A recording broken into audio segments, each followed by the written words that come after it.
તો આપણી સાથે ફોન લાઈન પર જોડાયા છે ધારાસભ્ય હીરાભાઈ સોલંકી. હીરાભાઈ, બગદાણામાં જે 1-2 દિવસથી ઘટના ઘટી છે, કોળી સમાજના એક આગેવાનને મારવામાં આવ્યો છે અને આરોપ માયાભાઈના દીકરા પર પણ લાગ્યો, પરંતુ પોલીસ એ કહાની કહે છે કે બુટલેગરની બાતમી આપવા બાબતે અથવા તો બીજી કોઈ બાબતે. આપનું એક કોળી સમાજના આગેવાન તરીકે શું સ્ટેન્ડ છે અને શું પગલું છે આગળ? મને આ ધ્યાન ઉપર હમણાં આવ્યું છે અને હું સતત એમના સંપર્કમાં છું. એમનો ફોન પણ આવ્યો હતો અને આજુબાજુના તાલુકાના, જિલ્લાના લોકોના, અમારા સમાજના લોકોના સતત 3 દિવસથી ફોન મને આવી રહ્યા છે અને આજનો સમય મેં એમને આપ્યો છે ને આજે હું એમને એમની મુલાકાત લેવા પણ જઈ રહ્યો છું હોસ્પિટલમાં. સમજ્યા? હવે સાચી હકીકત શું છે શું નહીં પહેલા એમના સાથે હું વાત કરું ત્યારે એની વાસ્તવિકતા મારા ધ્યાન ઉપર આવશે અને એને પછી જે કઈ વાસ્તવિકતા આપણા ધ્યાન ઉપર મૂકવાની હશે હું આપણા ધ્યાન ઉપર વાસ્તવિકતા મૂકીશ.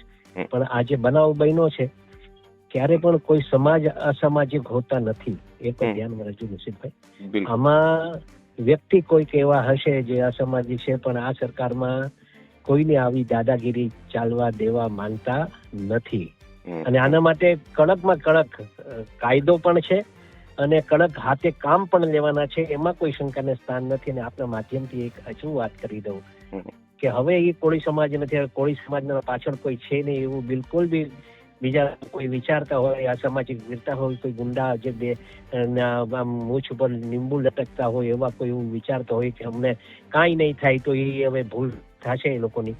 ભવિષ્યમાં પણ ક્યારેય સમાજ પર આવી રીતે અન્યાય ન થાય એના માટે અમે આખી યોજના કરીશું અને એના માટે આજે હું જ્યારે એમને જોવા જઈ રહ્યો છું ત્યારે વાસ્તવિકતા શું બનાવ બન્યો છે એની સાચી હકીકત જાણીને પછી આપ સાથે વાત કરીશું.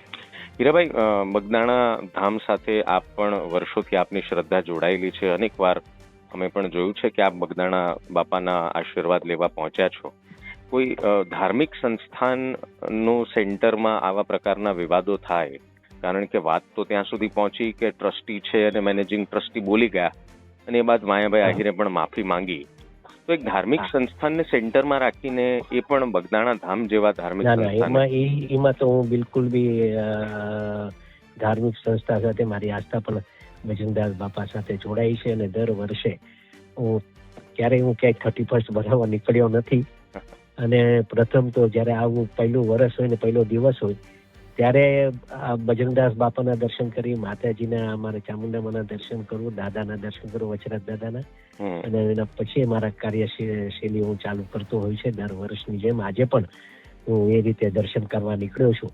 પણ જ્યારે આવો બનાવ બન્યો છે ત્યારે હું ત્યાં વાસ્તવિકતા એ લોકોને સાંભળીશ અને એ સાંભળતે પછી શું નિર્ણય લેવો એ સમાજના લોકો જે નિર્ણય લેશે મારે સમાજ સાથે રહેવું પડશે. અંતિમ સવાલ હીરાભાઈ, કોળી સમાજને શું આપ આવેદન કરશો? કારણ કે આવી ઘટનાઓમાં ઘણી વખત એવું બનતું હોય છે કે સોશિયલ મીડિયા સંપૂર્ણપણે કોળી સમાજને ન્યાય આપીશું, સંપૂર્ણપણે ન્યાય આપીશું અને ન્યાય આપવા માટે મારે પણ કોઈને રજૂઆત કરવાની હશે તો સંપૂર્ણપણે સમાજ સાથે રહીને અમે રજૂઆત કરશું. મારા ભાઈ, જો જરૂર પડે તો આપ સરકારમાં ગાંધીનગર રજૂઆત કરશો આ વિષય પર? હા, એમને ન્યાય આપવા માટે હું સંપૂર્ણ ન્યાય કરી, પણ સાચું હશે એ કરીશું અમે. ધન્યવાદ હીરાભાઈ, અમારી સાથે વાતચીત કરવા. Thank you.